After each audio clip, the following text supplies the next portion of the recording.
So there's this topic that I've been thinking about for a long time now, and people that have been having this discussion with me offline while I was sort of on hiatus are probably sick of me bringing it up, but I want to talk about it here because one, I've missed you guys, and two, I want to hear your thoughts. In quite a few of my discussion rant videos in the past, we talked about objective versus subjective reviews, and I put forth my position, which is that there's no such thing as an objective review. Some people were confused when I made these videos in the past because I didn't define the terms. When I say an objective review, I mean a review that is not subject to someone's personal opinion. If you're looking at something that's objective, it is just factual. And I know that different people have defined objective differently, and that's a whole fun part of this discussion is the changing definitions and the ways that we try to communicate. It's confusing. But my stance is that all reviews are subjective in some way because someone's opinion has to come into it. I actually find objective reviews not that interesting for very many topics. I've talked about that topic in other videos. In this video, I want to present a devil's advocate argument that may make some people angry. Some people may not like it, but let me explain my thoughts behind it. The reason why I don't think objective reviews are very interesting or valuable is because there's no way to actually pull yourself out of yourself and view something without your opinions or your biases or your prior knowledge going into something. Generally, people that think there is such thing as an objective review think that you could pull out the individual elements of a book, prose, story, world building, effectiveness at whatever it tries to do, but those are all things that are subject to the way that one interprets the book. In my previous video, when I was discussing this topic, I made a joke and I said one of the only objective things that we can talk about is sales numbers. And I sort of made that as a joke. It was a standalone thing that I did not explore in the previous video I made discussing this topic. But I think I made a mistake because I think in trying to dismiss objectivity in reviews, I think I threw out in jest the only objective measure for the quality of a book, and that is popularity. And the reason that this topic really is offensive to people to say that popularity is the only objective measure of standard for a review is because people like to think that there is a discrepancy between the popular and the good. And I think that there's a couple reasons why we can break those walls down and say that's not a good separation to make. For one, because we're dealing with art and we're not dealing with math, there are not things that we can just state here as facts. So when anyone is reviewing a piece of art, which I've tried to establish before that as a subjective measure, the objective quality that we can bring into this discussion is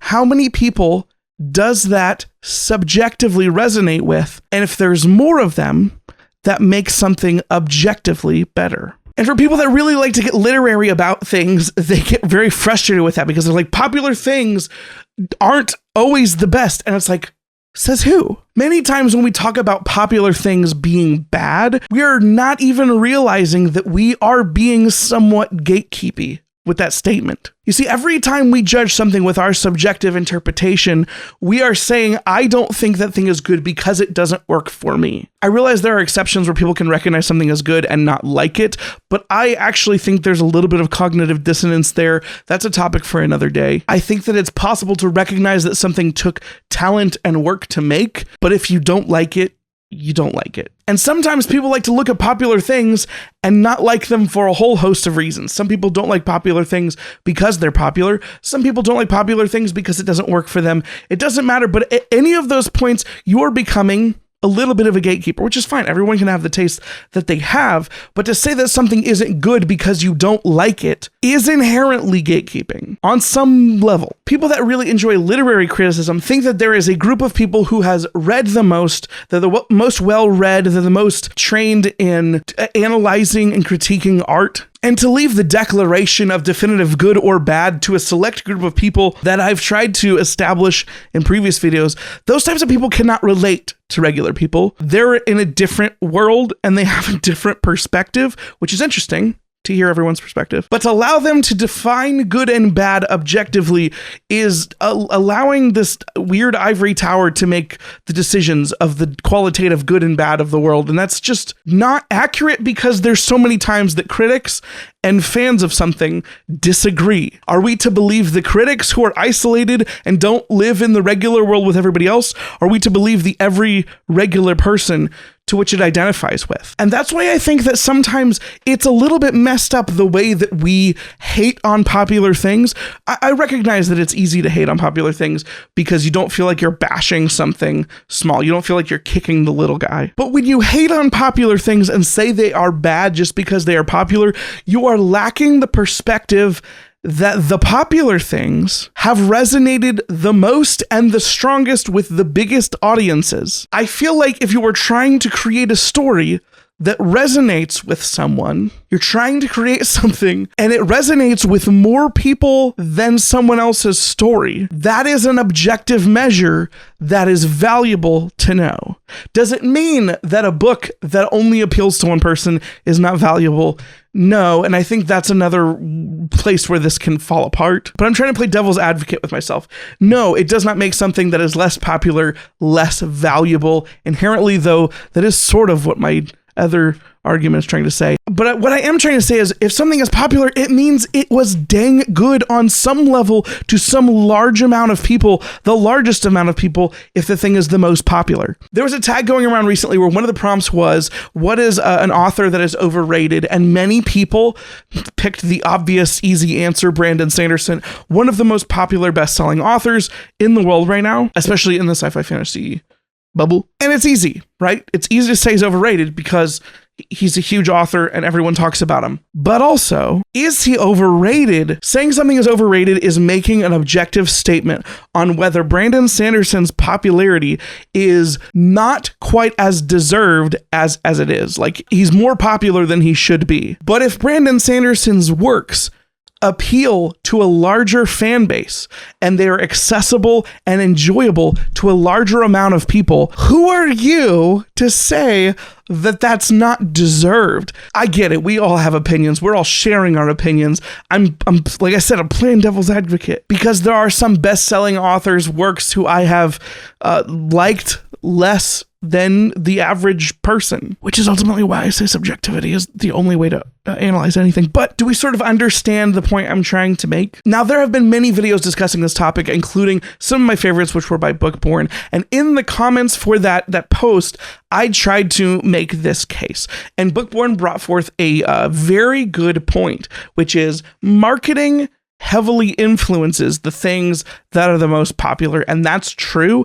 I even talked about that in one of my videos that was like how to expand your taste. In that video, I talked about how familiarity and branching out from things you already know and trying something over and over and over again, being exposed to something multiple times allows you to become more familiar with it, which allows you to accept it more easily. So if something is getting heavy marketing, or if a trend picks up and lots of books that are similar to a popular trend start getting popular as well, that is a case where you have potentially been swayed by marketing. But I like to hope that we're not sheep here. Wake up, sheeple! I like to think that we have our own tastes, we have our own preferences, and marketing can sway us, but there's still stuff that we may not like, even if it's popular. But discounting something for popularity's sake is kind of asinine because we all want to be individual. We all want to be revolutionaries who discover the next big thing. We all want to think that we're special for being in certain fandoms sometimes. We like to dunk on the things that in reality have appealed to the most people. For something to become popular through marketing, it means it probably appealed to some sense of something that you already liked already. That's sort of the way that marketing works. But then the great counterpoint also related to marketing is, what about awesome things that may have been popular, but they weren't exposed to enough people and it never took off? Well, if I really wanted to stick to these guns, I would say that the people it should have been exposed to should have been more excited to share the thing that they liked. And if they would have, it would have spread. But in reality, we know that we know in our brains this isn't the case. Kind of like the way that people that don't believe that all reviews are subjective know in their brains that Patrick Rothfuss's prose is more beautiful than Stephanie Meyer's prose. But those are different proses for a different reason, which is more successful at what it does. Some people say the one that takes more skill. Does it take more skill to write the way that Patrick Rothfuss does?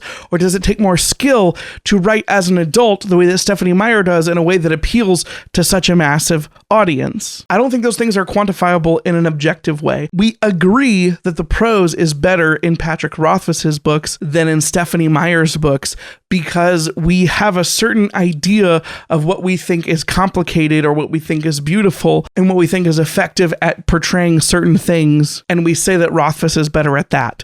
But I would argue strongly that Stephanie Meyer's prose is really good. Is that another video I'm going to have to make on how good Stephanie Meyer's prose is? The problem when we have these debates is that people that believe in objective reviews believe it because they believe it to be true. I don't think you can have conclusive proof that you are able to analyze most things about a book in a review format in a way that is objective. You have to acknowledge some subjectivity. It breaks our brains when we think about it because we say, of course, X is better than Y, but I don't think we can do that without subjectivity of some level coming into it. Some sort of personal opinion, even if it's a widely held personal opinion. In a lot of these discussions, the objective standard becomes the consensus of the most subjective standards.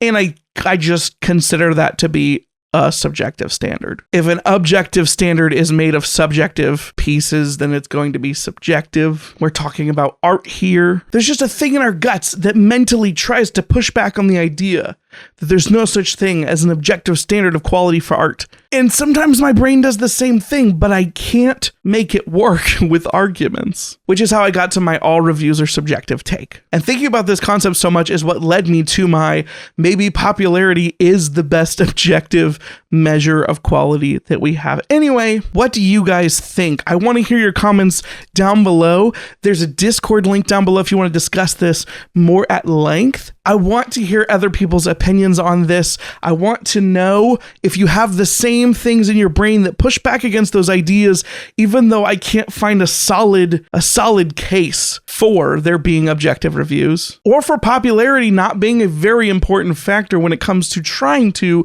look at something objectively. If we can get 200 likes on this video, I will make a video hardcore defending Stephanie Meyer's prose. And I'm not joking. I think I can make that video. If you're someone that found my channel before this video and you somehow remembered that I existed, thank you so much.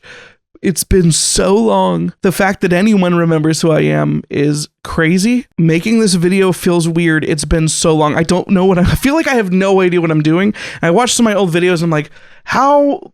I don't have any of these skills. I don't know what I'm doing. I don't know why people watch this channel, but thank you. If you'd like to see more videos from me for some reason, please subscribe. I'd love to have you back. I look forward to talking about this topic and many others with you soon. Thank you so much for watching. Goodbye. No one ever get enough. Always looking out tired. Sleep. No one ever get enough. If I don't show up, I might get fired. Sleep. No one ever get enough. Always looking out tired. Sleep. No one ever get enough. If I don't show up, I might get fired.